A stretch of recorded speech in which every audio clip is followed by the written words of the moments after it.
Dios le bendiga, mis hermanos. Ubiquémonos en el libro de Proverbios, capítulo 13. Con el favor de Dios vamos a culminar este capítulo.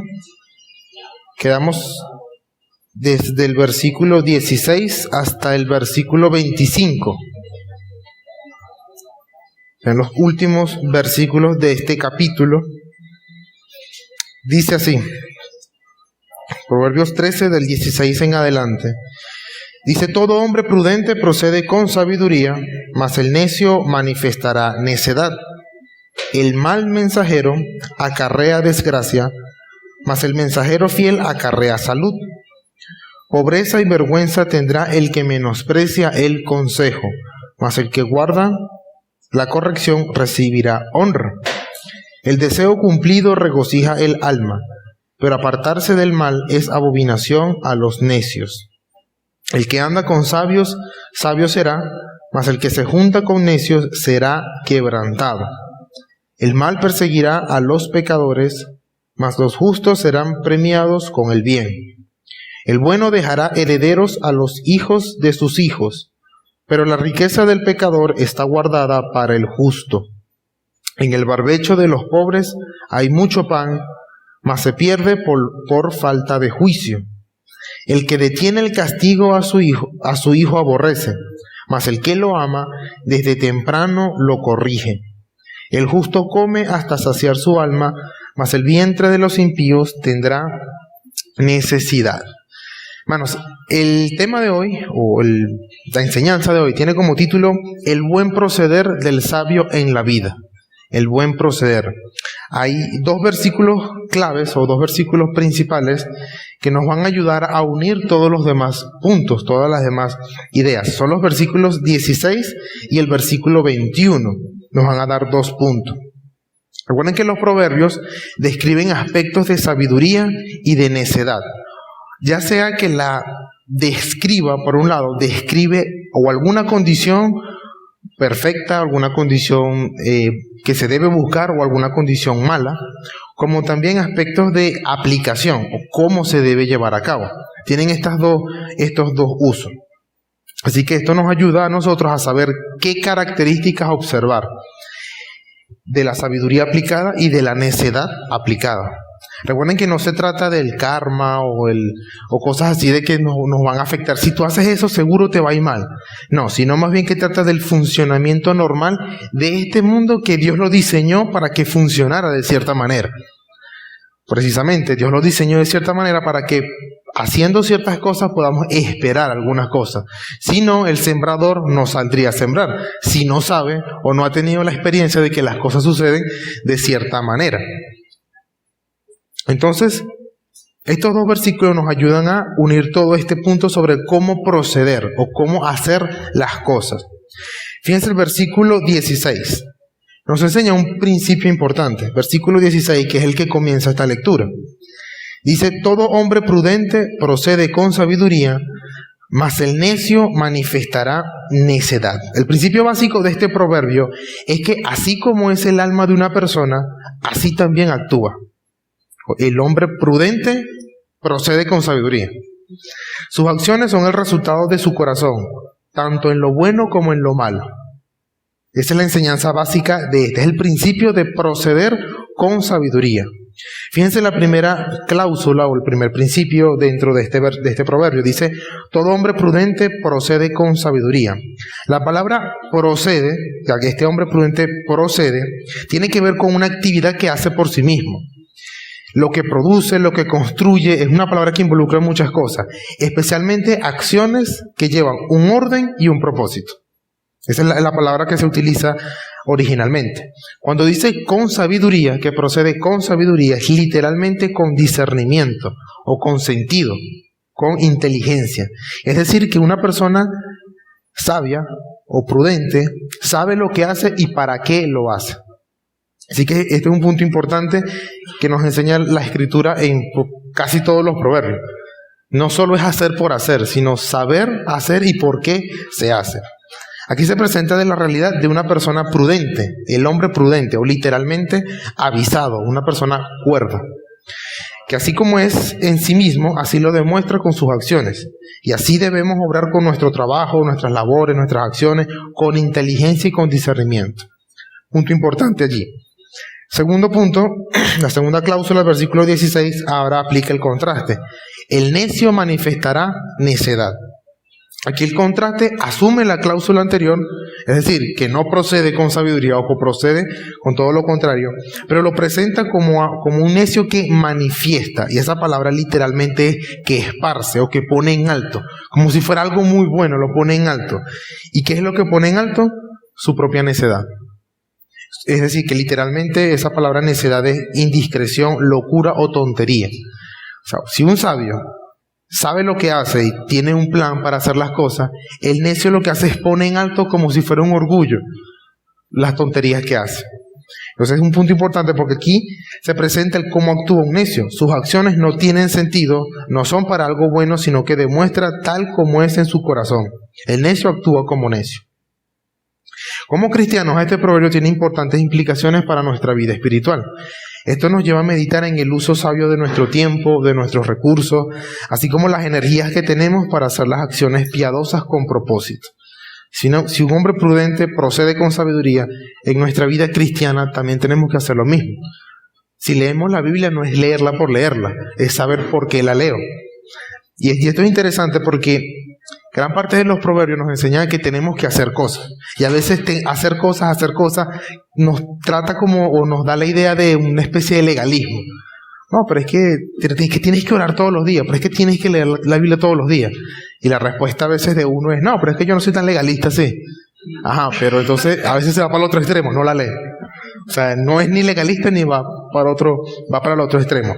Pero el punto aquí es proceder. Si, por ejemplo, si vamos a hacer un devocional todos los días, que sea con inteligencia, que sea con un propósito. No, yo estoy leyendo la Biblia un capítulo o 2 capítulos diarios, pero no es por cumplirlo, sino que yo espero que este método me ayude o realmente pueda jugar con mi tiempo, de repente no tenga mucho tiempo. Esta es la idea del hombre prudente que procede con sabiduría, porque sí, hay que hacer cosas. No llegar al extremo de enfocarnos al legalismo, pero sí hacer cosas, tampoco es no hacerlas. Y hay otro principio, este es un principio de cómo la sabiduría nos enseña que hay que aplicar cosas, tenemos que proceder. Pero también hay otros proverbios, como el otro principio que nos va a ayudar a entender toda esta lectura, que describe condiciones.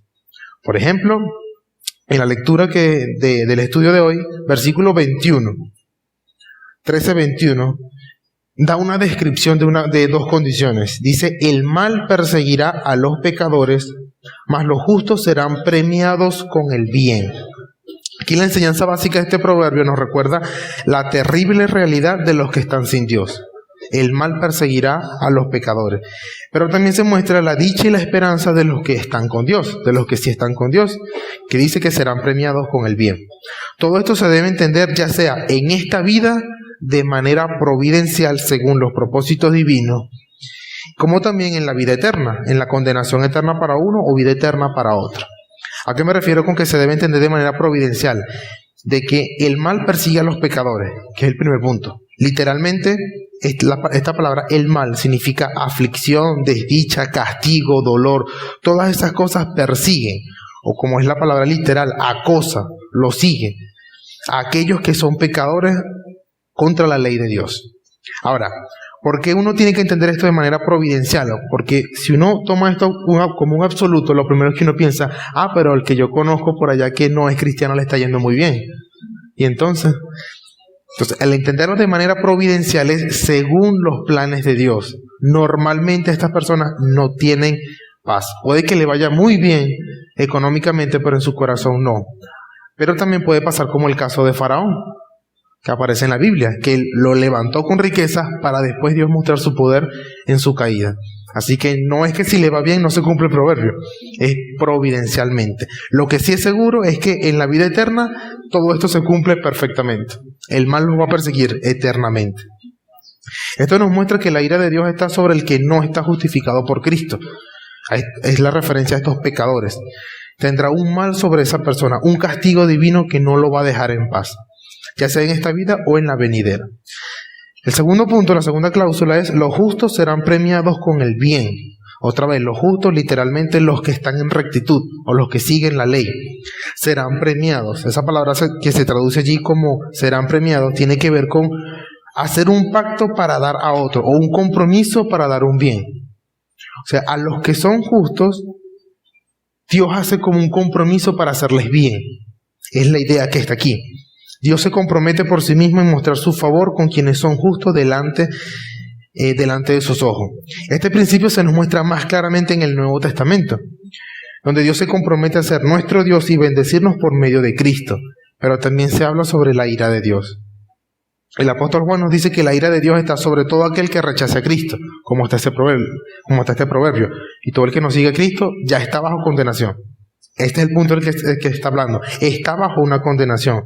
Pero todo aquel que sigue el bien o que es justo, que está justificado, se cumplen las palabras que dice el apóstol Pablo, que todas las cosas les ayudan a bien. Esto es conforme al propósito con el que fuimos llamados. Esto es una esperanza porque con este proverbio podemos entender que cualquiera que sea nuestra situación, un justo, un cristiano y un impío pueden pasar por la misma aflicción, por las mismas circunstancias, pero los propósitos para las dos personas en la misma situación no son los mismos.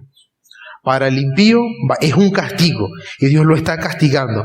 Es decir, no va a sacar ningún provecho más allá de lo que Dios le dice a todo impío: arrepiéntase. Es el constante recordatorio de Dios cuando pasa por aflicciones de arrepiéntete. No estás en paz con Dios, vas a seguir así. Pero para el cristiano es totalmente diferente. Ahora para nosotros nos lleva a crecer más, a confiar más en el Señor, a obtener más fuerza, a tener esperanza. En ese sentido, somos premiados con el bien. Siempre vamos a ser premiados, cualquiera que sea nuestra situación. Entonces, estando en Cristo, no hay nada que nos acontezca que no sea para nuestro bien, así sea que no lo entendamos por el momento. El hecho de que yo no entienda por qué me está pasando no quita el hecho de que lo que me esté pasando es para un bien. Pero el pecador no puede decir eso, el impío no puede decir eso. No, Dios me tiene aquí, será por algo. No, si no es por arrepentimiento, no es por eso, por más nada. Es de hecho un castigo. Entonces esto nos lleva a considerar entonces cómo podemos proceder con sabiduría con la bendición de Dios. Porque hay un bien que Dios se compromete, o sea, serán premiados, se comprometen en dar a todos aquellos que estén justificados. Pero también está la ira de Dios sobre los que no están en paz con Dios. ¿En cómo lo podemos ver? Y aquí vamos a hacer toda la demás lectura de estos puntos. Versículo 18 nos habla sobre el valor de la instrucción y la corrección. ¿Cómo podemos proceder? ¿O qué es lo primer paso que debemos hacer para actuar con sabiduría? Versículo 18 dice: pobreza y vergüenza tendrá el que menosprecia el consejo, mas el que guarda la corrección recibirá honra. Nuestras acciones surgen del valor o apreciación que le damos a lo que amamos. De hecho, eso lo vimos en el Proverbios 12:1, que dice: el que ama la instrucción ama la sabiduría, mas el que aborrece la reprensión es ignorante. Aquí se habla como la misma idea, pero con otras palabras. Fíjense que dice pobreza y vergüenza. Se refiere el uso a que se le da literalmente es necesidad y desgracia, incluyendo también la vergüenza, que es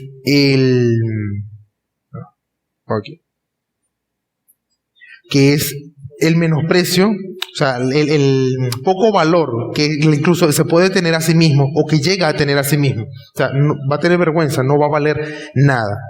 Entonces incluye su desgracia, su necesidad, su vergüenza como consecuencia del menosprecio, literalmente del rechazo o el devolverse del consejo o la instrucción. No solamente se trata de apreciar el consejo, no es que menosprecio, no es que me parece bien el consejo o no me parece bien. Aquí está hablando que lo demuestra con lo que hace, o sea, lo aprecia o lo menosprecia porque lo rechaza, no lo toma en cuenta, es el punto. No lo pone en práctica y por eso recibe lo que recibe: necesidad, vergüenza, pobreza. Fíjense lo contrario, en el mismo versículo dice: el que guarda la corrección recibirá honra. Aquí la palabra el que guarda es la misma palabra de poner un cerco, la misma palabra que vimos en la clase pasada, poner un cerco o cuidar algo. Fíjense cómo lo propone, es como que yo atesoro o guardo las correcciones, los regaños. Es como literalmente, yo le pongo un cerco, lo aprecio. Es el acto de poner en nuestro corazón las correcciones, consejos o enseñanzas que son buenas para nosotros. Lo honramos, le damos un valor, un aprecio, porque nos están corrigiendo, nos están mostrando algo que no estamos haciendo bien y por eso yo lo guardo. Por lo tanto, será honrado, es decir, tendrá el fruto de esa corrección, que es mejorar, crecer, edificarse. Por eso recibirá honra. Como cristianos, esto nos debe llevar a meditar en cómo recibimos el consejo de otros hermanos. Porque de hecho, para eso estamos como iglesia, para ayudarnos unos a otros. O como dice la Biblia, exhortándonos a buenas obras. Y ese es el punto. Hermano, no estás haciendo las cosas bien. Bueno, ¿qué hacemos cuando alguien nos dice así? O lo vemos mal, o le ponemos un cerco, lo guardamos, lo atesoramos. Que es el consejo de otros hermanos o las predicaciones en los domingos, porque el Señor nos habla en cada día del Señor, es un día especial. No es que es mejor día que otro, en un sentido que los demás días no valen para nada. No, sino que es el día especial en el que Dios se manifiesta de manera especial y habla por medio de los pastores o los que predican el domingo en la iglesia. Incluso también en nuestra lectura diaria de la Escritura. Si leemos algo en la Escritura que nos confronta, ¿cómo lo asumimos? ¿Cómo lo tomamos? Si algo en nuestra vida está mal y alguien se nos acerca y nos lo dice, debemos apreciar tales consejos para nosotros aprender y seguir adelante, siendo mejores cada día. Así es como se ve, el hombre prudente procede con sabiduría. ¿Qué pasos toma en cuenta? Bueno, en primer lugar, las correcciones que lo instruyen, lo toma en cuenta. Otro aspecto, sobre el deseo y el disfrute de nuestro corazón, de nuestra alma. Versículo 19. Dice, el deseo cumplido regocija el alma, pero apartarse del mal es abominación a los necios. La enseñanza básica de este proverbio tiene que ver tanto con el deseo correcto, porque aquí se asume que el deseo es correcto, no cualquier deseo, no lujuria, no codicia, sino el deseo correcto, como el medio también que se utiliza para cumplir tal deseo. Para alcanzar lo bueno es necesario apartarse de lo malo. Es este punto. Nuestra alma solo descansará cuando se le da lo que desea, es decir, a Dios mismo. Y el medio por excelencia, terrenalmente, es apartarse de todo pecado que impide eso. Nuevamente, hombre prudente procede con sabiduría. Fíjense que comienza diciendo, el deseo cumplido regocija el alma. Aquí se entiende, como habíamos dicho, por deseos buenos, deseos correctos delante de Dios, que son propios para el disfrute de nuestra alma. Esta primera cláusula, por así decirlo, describe como que algo obvio. Si tú estás esperando algo y se te cumple, pues te alegra. O sea, es como que algo obvio, lo describe así. Pero ¿por qué lo repite en este punto? Para poder dar a entender la siguiente cláusula, que dice, prefiere que nos dice, pero el que espera es tormento, que fue el que vimos en el proverbio pasado, que es literalmente lo contrario, la esperanza que se demora es tormento. Aquí es, pero apartarse del mal es abominación a los necios. Aquí ahora se presenta el requerimiento para obtener lo que es bueno, apartarse del mal.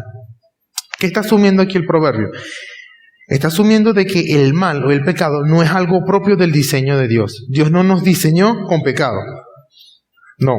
Nuestra constitución es que somos imagen y semejanza de Dios. Somos adoradores por diseño. Por lo tanto, eso es lo que anhela nuestro corazón, nuestra alma. Aun cuando es caída, tenemos lo que los teólogos llaman el sentido de la divinidad. Buscar a Dios. Por supuesto, por el pecado lo distorsiona y busca algo que no es cualquier otra cosa. Entonces, por eso el pecado o la maldad no lo satisface totalmente ni realmente. El verdadero deseo cumplido está en buscar a Dios, estar en Dios. Ahora, cuando el pecador se encuentra que para tener el descanso y el gozo de su alma, lo que tiene que hacer es buscar a Dios y apartarse del mal, se cumple lo que está acá. Le es abominación, le es asqueroso apartarse del mal. Lo que tiene que hacer, lo que tiene que proceder a hacer, ya no le parece agradable. Aquí se evidencia la condición espiritual del pecador. No quiere y esto le produce rechazo y desgana. Entonces, como cristiano nos ayuda a hacer la pregunta correcta. ¿Qué es lo que estamos deseando? Si realmente estamos deseando una vida santa, piadosa, honrada delante de Dios. Si es así, entonces lo que hay que saber sobre el cómo proceder es principalmente apartarse del mal. Apartarse de las cosas que nos están apartando de nuestro deseo, del deseo de nuestra alma. Pero en cuanto a nuestros deseos, hay otra realidad que la sabiduría divina nos presenta. Versículo 25. Dice, el justo come hasta saciar su alma, mas el vientre de los impíos tendrá necesidad. Este proverbio nos recuerda cómo la bendición de Dios está sobre el creyente que está en paz con Dios, y en contraste con el incrédulo que está bajo la ira de Dios. Este es otro proverbio descriptivo que muestra dos condiciones. La primera, el justo come hasta saciar su alma. Primer punto. Aquí vemos que para el que es justo delante de Dios, lo que hace y el fruto de lo que hace de su labor es suficiente para su alma. Es suficiente. Este justo valora su trabajo, no pide más, porque lo que el Señor le provee es suficiente para llenar su corazón. El justo come hasta saciar su alma. No tiene esa necesidad de buscar más de lo que tiene, de lo que necesita. En contraste, se ve el otro punto. El vientre de los impíos tendrá necesidad. Aquí vemos la gran diferencia. Ya sea que para el impío nada le es suficiente, nunca obtiene ese descanso, nada le es suficiente, nunca consigue reposo. Nada sacia el vacío de su corazón. Nuevamente, porque fuimos diseñados para buscar a Dios, para estar en paz con Dios. Y si no se tiene, nunca va a tener un descanso. Nunca. No hay un solo pecador en esta tierra que tenga descanso en su alma, en su corazón, si no está en Dios. O también puede implicar que su ambición y su codicia es tan alta que aunque tenga mucho, nada lo puede saciar. Por eso vemos gente que tiene mucho dinero, que viaja para todos los lugares, se puede dar todos los lujos y no tiene paz. No va a tener paz. Ni que tenga los paisajes más hermosos, las playas más hermosas, no va a tener paz. Ni que pueda comer todo lo que pueda comer, tampoco le va a saciar completamente. Para nosotros los cristianos, vemos aquí que podemos reflexionar en esto sobre nuestra fuente de alimento espiritual, que sí nos sacia, que realmente sí nos sacia, sí nos satisface y que nos llena por completo, porque nada en este mundo nos va a saciar, sino solamente lo que está en la palabra de Dios. Aquí podemos ver este punto. Y también vemos la terrible realidad del que no está en paz con Dios, espiritualmente. No hay nada que lo llene. Por eso busca o a otras personas, o compañía, o peor, distraerse. Distraerse, que es el equivalente a comer dulce. No lo va a alimentar, pero por lo menos lo entretiene en ese punto, pero no lo va a llenar. Y con las mejores comidas, ni lujos ni compañía, siempre tendrá necesidad. Su vientre siempre tendrá necesidad. Entonces, nuevamente, aquí vemos ahora el principio de esta persona el que está en el versículo 19. Perdón, el versículo...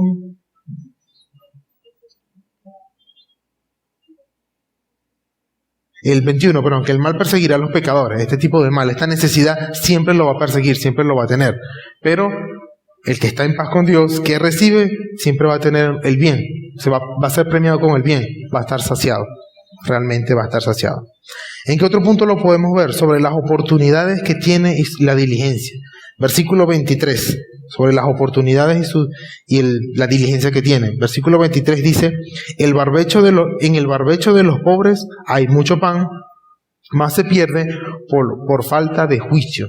Ahora pasamos a reflexionar sobre la importancia de proceder correctamente, de hacer las cosas correctamente de manera honesta, sacando el provecho providencialmente de lo que Dios nos pone en el camino. La enseñanza básica de este proverbio es mostrarnos que aunque haya muchas o muy buenas oportunidades, estas se pueden perder o desperdiciar si no hay una disposición o una diligencia correcta para sacar provecho. Fíjense cómo inicia el versículo 23. En el barbecho de los pobres hay mucho pan. Aquí la palabra barbecho significa una tierra labrada, lista para ser sembrada. Ya el trabajo más duro está hecho, que es romper, dejar todo listo. Esa es una tierra, ese es un barbecho, la tierra que ya está lista. Está esperando ser sembrada. Tiene todas las condiciones para comenzar el proceso de siembra. Bueno, aquí la idea es que el pobre, ahora, este pobre no se refiere a alguien sin dinero, alguien de pobreza, sino que se contrasta con el segundo punto, que es de falta de juicio. La persona que es pobre mentalmente, realmente no saca provecho, no piensa, es pobre en pensamiento. Esta es la persona, aquí este tipo de personas tienen muy buenas oportunidades en lo que puede hacer, hay una gran potencialidad, una gran posibilidad. Por eso dice, hay mucho pan. no literalmente, porque en un campo que está labrado, si no saca la cosecha no hay pan. Pero es como que hay potencial producto, potencial fruto, hay mucho pan. ¿Y cómo termina este proverbio? Mas se pierde por falta de juicio. Toda la posibilidad que habría, toda esa posibilidad de tener mucho pan, se pierde por el simple hecho de que no procedió, o no se puso a trabajar, no procedió con sabiduría. Este punto, las condiciones estaban buenas, las posibilidades estaban allí, pero por falta de juicio, y aquí literalmente es falta de veredicto, de voluntad, de tomar la decisión para hacer las cosas. Es decir, que no es una persona diligente ni intencional en hacer uso de la tierra. Por eso tiene pérdida, o no tiene el fruto que está allí. Ahora, nosotros como cristianos en el siglo XXI, esta puede ser una realidad aún mucho más fuerte. Mucho más fuerte. Con tanta tecnología que tenemos, tantas herramientas a la mano que tenemos para poder sacar provecho y alimento y no hacer uso por no tomar la decisión, por falta de juicio, por no usarlo, realmente podemos perder mucho crecimiento. Porque hay algunos que aprenden más, algunos que se aplican porque proceden con sabiduría. Si tienen alguna herramienta, la pueden aplicar. La posibilidad de poder venir a la iglesia, de poder compartir con otros hermanos, todo eso es hacer uso de eso. Si tenemos muchos hermanos en la fe que se reúnen en la semana y comparten, es realmente buscar reunirse, buscar estar allí, porque es otra forma de hacer uso, de tomar esa decisión para sacar provecho. Ahora, triste es tener una iglesia local donde haya alimento y posibilidad de crecer y edificarse y desperdiciarlo por no tomar la decisión de participar, de asistir, de estar allí.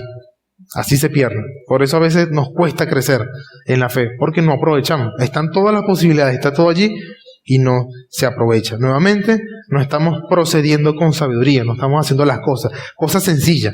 Un pequeño devocional, una lectura diaria que realmente da fruto. De hecho, por eso la oración, la lectura, el asistir a la iglesia, el bautismo, la cena del Señor, todos se llaman medios de gracia. Porque siempre que se utilizan, trae bendición, trae gracia, siempre. Aunque uno no lo entienda, aunque uno no sepa cómo. Conversar con un hermano no siempre es un medio de gracia. Porque podemos hablar de fútbol y hasta ahí llegó la gracia. O sea, no siempre. Pero cuando la palabra de Dios está involucrada allí, una lectura, una meditación, allí se convierte en un medio de gracia. Y siempre hay provecho, siempre hay. Entonces podemos continuar en este punto. Ahora sobre la influencia externa de otros, tanto nosotros hacia otros como de otros hacia nosotros. Versículo 20, 13 versículo 20. El que anda con sabios, sabio será, mas el que se junta con necios será quebrantado. Aquí la enseñanza principal de este proverbio tiene que ver con saber de quiénes nos dejamos influenciar, porque otra forma de proceder es con quienes andamos, quienes están a nuestro lado. Estar conscientes de quienes están con nosotros, sus efectos en nosotros mismos, para bien o para mal. Porque no somos criaturas aisladas, no somos que no, yo soy yo y los demás. No, con quienes estemos también importa. Entonces nuestras amistades, personas cercanas que estén en comunión, nos afectan de alguna u otra manera. Fíjense cómo inicia este proverbio, 13:20. El que anda con sabio, sabio será. Aquí la palabra anda, el que anda, en hebreo tiene muchas implicaciones. Es una palabra multiuso, por así decirla, tanto literalmente como figurativamente. En el uso que se le da tiene que ver con caminar al lado de o vivir de cierta manera. El que anda, el que vive de cierta manera junto con otros sabios o el que camina junto con otros sabios, es decir, el que se relaciona con otros sabios. El resultado de eso va a ser más sabio. El resultado de caminar al lado de otros sabios se ve en la influencia que estos pueden tener sobre ellos. Seguir el camino de otros sabios nos ayuda a encontrar mejor el camino para vivir nuestra vida.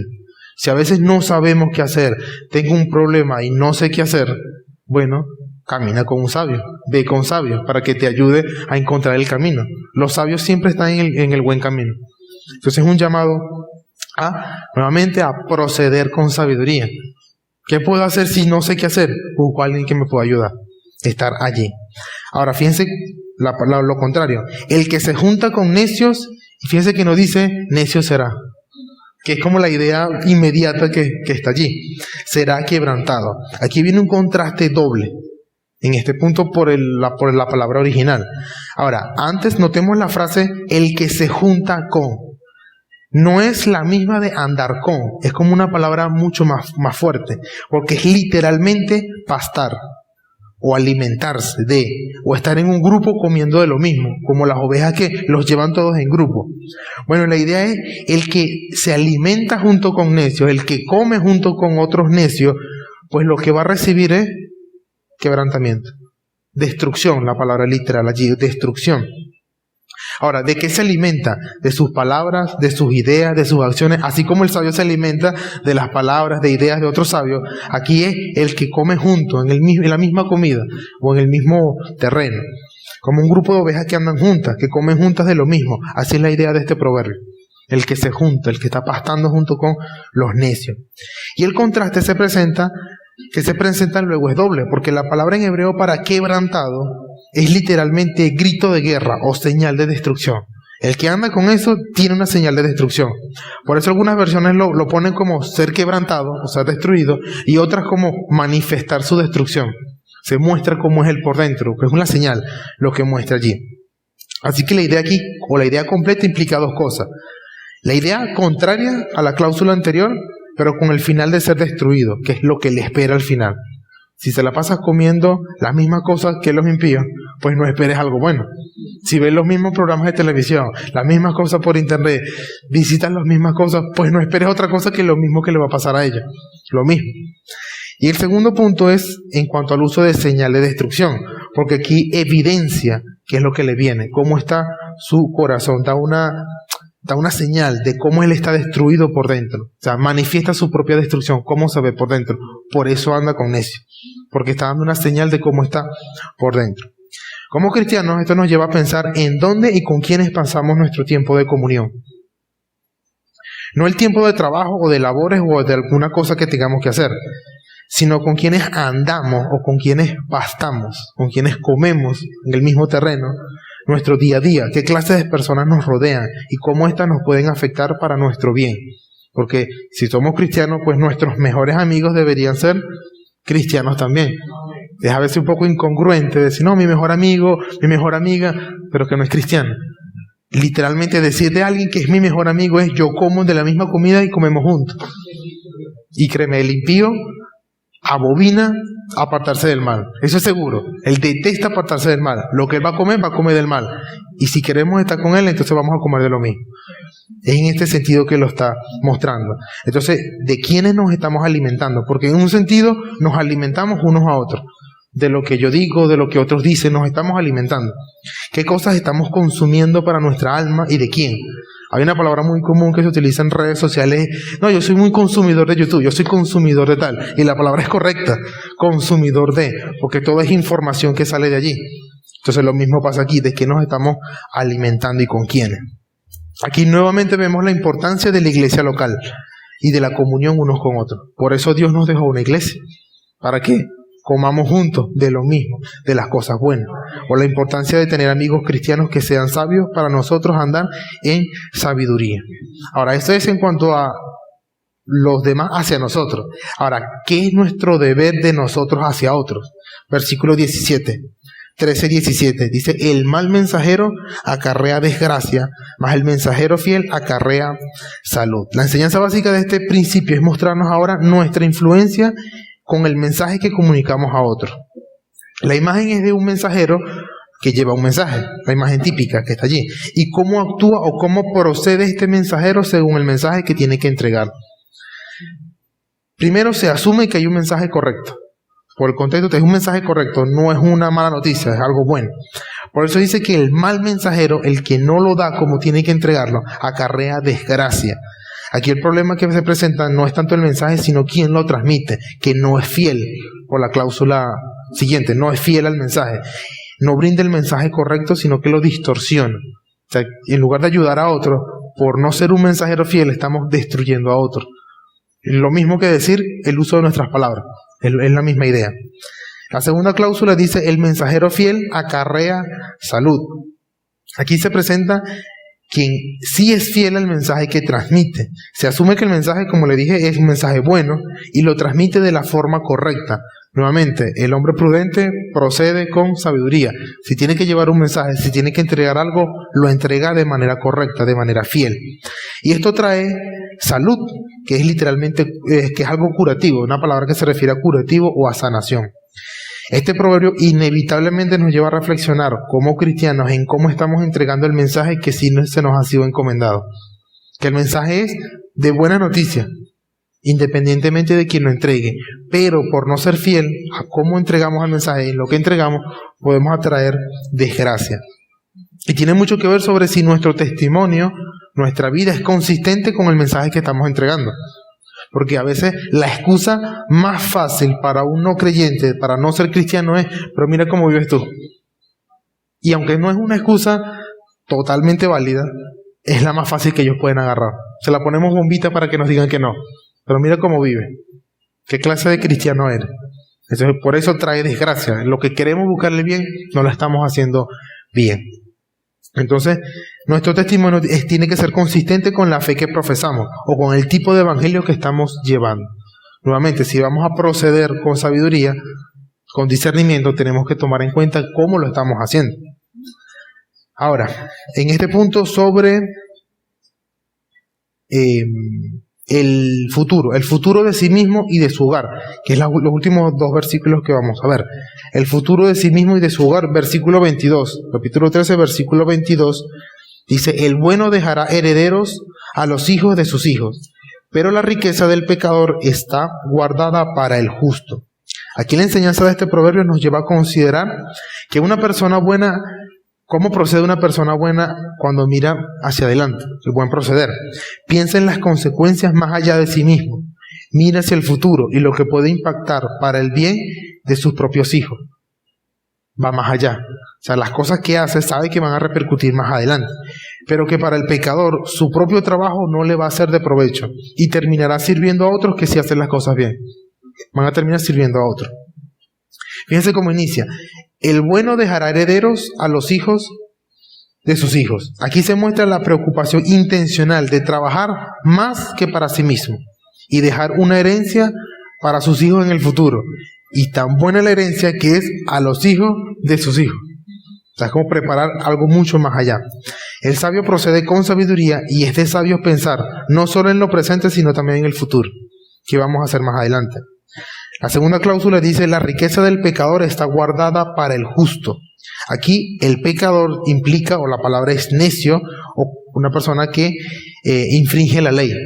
¿Cómo? Que no piensa en el futuro, que lo que hace no es herencia para nadie, ni siquiera para sí mismo, porque lo que él tiene está guardado para alguien más, para el justo. Aquí justo no es como justo de cristiano o alguien, sino justo como el que hace las cosas bien. O sea, el que termina haciendo las cosas bien, bueno, al final el que lo está haciendo mal va a terminar trabajando o entregándole todo su fruto a alguien, a otra persona, a alguien más. Este proverbio tiene implicaciones muy serias para la fe cristiana, para nosotros como cristianos. Sobre todo para la doctrina, para la fe que va de generación en generación. En al menos dos cosas. Primero, nosotros no somos los únicos cristianos que existimos, ni que vamos a existir. Nosotros hemos recibido una herencia de otros cristianos. La traducción de la Biblia que tenemos es una herencia de otros cristianos. Las enseñanzas del conjunto es una herencia. Bueno, fueron buenos cristianos, sabios, que su buen proceder es, voy a dejar por escrito, voy a dejar enseñanzas que sirvan para otra generación. Y nosotros nos estamos beneficiando de esto, porque estamos recibiendo de otros. Pero también nos enseña que esto mismo debemos procurar para nuestros hijos y las próximas generaciones que estamos enseñando. O sea, lo que nosotros a veces creemos, no lo creo para mí, pero la siguiente generación va a crecer sin ese conocimiento y va a ser lo peor. Otro punto sobre mirar hacia el futuro. Por Proverbios 13:24. El que detiene el castigo a su hijo aborrece. El que detiene el castigo a su hijo aborrece. Mas el que lo ama, desde temprano lo corrige. Siguiendo el tema de mirar hacia adelante, hacia el futuro, este proverbio enseña sobre el valor de la corrección como un medio para hacer de bendición. Lo que haces hoy va a repercutir en lo que va a pasar mañana. Es decir, que nos muestra una consideración de que lo que parece bueno realmente no lo es. Y lo que parece malo realmente es algo bueno. Lo que hace aquí este tipo de juego de palabras. Dice, comienza el que detiene el castigo a su hijo aborrece. Aquí castigo también es literalmente regaño o como un golpe, pero como para interesar algo. Es ese punto. Bueno, si yo no golpeo algo, si yo no parece bueno, porque no lo estoy lastimando. Pero aquí dice, a su hijo aborrece. Lo que parece abstenerse de algo malo, que es el castigo, en realidad es una muestra de odio a su propio hijo. No le está haciendo un favor, que es corregirlo. Mas el que lo ama, que es el siguiente punto, el que lo ama desde temprano lo corrige. Aquí desde temprano significa desde su infancia, desde su niñez, desde sus primeros años. Para que en los próximos años se pueda ver la diferencia. Esta es una muestra de un proceder con sabiduría. Nuevamente, el hombre prudente procede con sabiduría. Sabe la importancia de la corrección y de cómo se muestra el amor por medio de preocuparse por el alma, no solo de sus hijos, sino de los hijos, de sus hijos y de la siguiente generación. Del mismo modo que en el versículo 22, este proverbio nos recuerda lo que el apóstol Pablo nos enseña sobre la crianza y la amonestación en el Señor. Dice lo mismo, criadlos en amonestación e instrucción del Señor, principalmente. Entonces, según los principios de la fe cristiana, en el que los hijos tienen que ahora continuar procediendo, continuar haciendo las cosas en orden. Lo que se les enseña es nuevamente eso, cómo proceder. Entonces, en conclusión, hermanos, tenemos un principio de proceder con sabiduría. Todo hombre prudente procede con sabiduría. A veces por tratar de quitarnos, yo no voy a estar haciendo una estudiadera, una lectura y para nada. Leo la Biblia para nada. Bueno, pero la respuesta no es, entonces no la voy a leer todos los días. No es, si vamos a hacer algún plan, alguna técnica, alguna metodología que sea con discernimiento. Ya sea un devocional, un plan de lectura diaria, no sé, escribir un libro de preguntas y respuestas y responderlo, que sea con discernimiento, porque cualquier herramienta sirve. El que no sirve a veces es uno, que no la usa bien, que no está procediendo como tiene que ser. Entonces nuestras acciones de hoy repercuten en qué obtenemos el día de mañana, ya sea en nuestro trabajo, por proceder bien o proceder mal, como también en lo que hacemos en otros. Y eso implica muchos aspectos de nuestra vida, especialmente con quienes andamos, que es otra forma de proceder. Cómo estamos llevando a cabo nuestra vida y con quiénes lo estamos haciendo. Tiene mucha importancia. O la influencia que buscamos de otros tiene mucho que ver en nuestro andar cristiano. De otros hacia nosotros y de nosotros hacia otros. Porque hay que ser fiel también al mensaje que tenemos que dar. Finalmente, hermanos, que nuestras acciones sean con miras al futuro, para el bien propio y del prójimo. Y de los que tienen hijos, pues que sea para sus hijos y para los hijos de los hijos. Amén. Oremos.